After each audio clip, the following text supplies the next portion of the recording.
ఓం శ్రీ సాయినాథాయ నమః.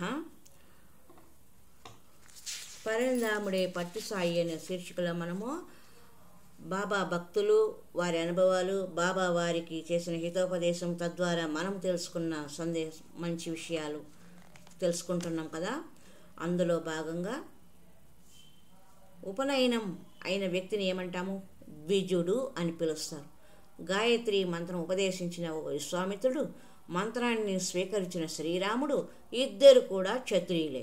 ప్రాచీన కాలంలో స్త్రీలు కూడా యజ్ఞోపవీతం ధరించేవారు. యజ్ఞోపవీతం అంటే జందము వేసుకోవడం. దేవాలయాల గోపురాలపై ఉండే శ్రీమూర్తులే అందుకు సాక్ష్యాలు. వేద అధ్యయనం చేత ద్విజుడు అవుతాడు. కులం పరం కాకుండా బ్రహ్మజ్ఞానం కలిగిన ప్రతివారు బ్రాహ్మణుడే. అట్లే ఆచార్యుడు అంటే ఆచరించి చెప్పేవాడు. గాయత్రి మంత్రము ఉపాసనకు కుల వ్యవస్థ కానీ స్త్రీ పురుష భేదం కానీ వర్తించదు.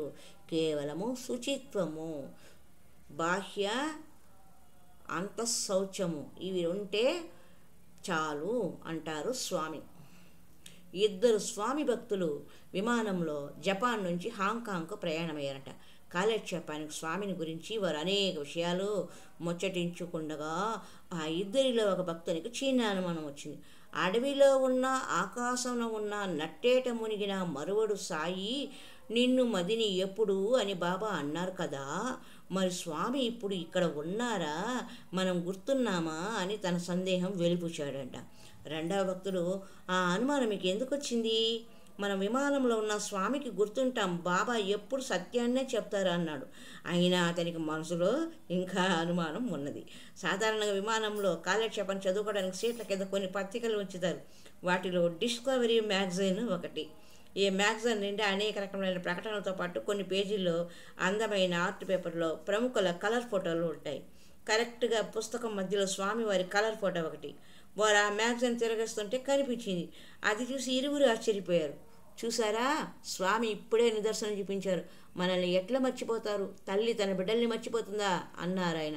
ఫ్లైట్లో అటెండర్గా ఉన్న అమ్మాయిని పిలిచి, ఏ మ్యాగజైన్ తీసుకోవచ్చా అని అడిగాడు.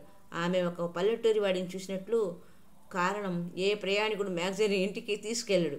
ఒక నవ్వు నవ్వి, పర్వాలేదు తీసుకోండి అన్నది. ఆ మ్యాగజైన్ని తన సూట్ కేసులో పదిలంగా పెట్టుకున్నాడు. హాంకాంగ్లో ఫ్లైట్ దిగి నేరుగా స్వామి మందిరానికి వెళ్ళి ముందుగానే ఏర్పాటు చేసిన కార్యక్రమంలో తన ఉపన్యాసంలో తనకు జరిగిన ఈ అనుభవాన్ని వీరావేశంతో వివరిస్తూ, ఈ మ్యాగజైన్లో నా సందేహానికి సమాధానం దొరికింది అని చెబుతూ అక్కడి భక్తులకు స్వామివారి ఫోటో చూపించదలిసి పేజీలన్నీ తిరిగేసిన ఫోటో కనపడలేదు.